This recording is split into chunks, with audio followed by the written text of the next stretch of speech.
the question to some degree is, how do you help someone that's lost? And the answer to that is, if they aren't willing to not be lost, you cannot help them. And I would also say that as a clinician. You see, I mean, it's a statement that's informed, I would say, by my mythological knowledge, but also by straight clinical wisdom, not mine particularly. I mean, one of the things that Carl Rogers pointed out was that there were necessary preconditions for entering into a therapeutic relationship. And that would be really any relationship where the mutual flourishing of the two people involved was the paramount goal. And one of the preconditions was that both people had to want that to happen. And Rogers believed he didn't know how to get the horse to drink once you had brought it to the water. And I've thought about that a lot, because when people are really lost, sometimes they're so lost that they can't be found.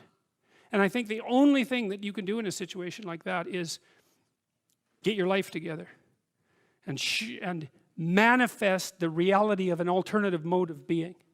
That's what you've got. And so that's the only way I know of to solve an intractable problem. Don't cast pearls before swine.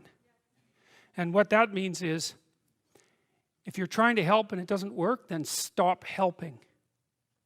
It's not helping, right? It may be just wasting your time. It might be making things worse.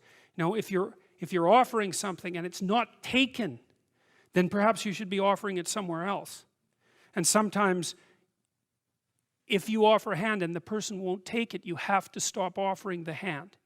And then what you do is you go off and you have your life.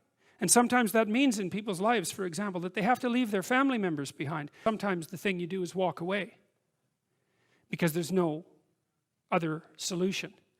And if you are trapped in pathological relationships and you see no way out of them, if someone who is sinking has their hands around your neck and is pulling you down, you're not obligated to drown with them.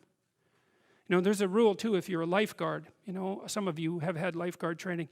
How do you approach someone who's drowning and panicking in the water? Feet out, right, like this.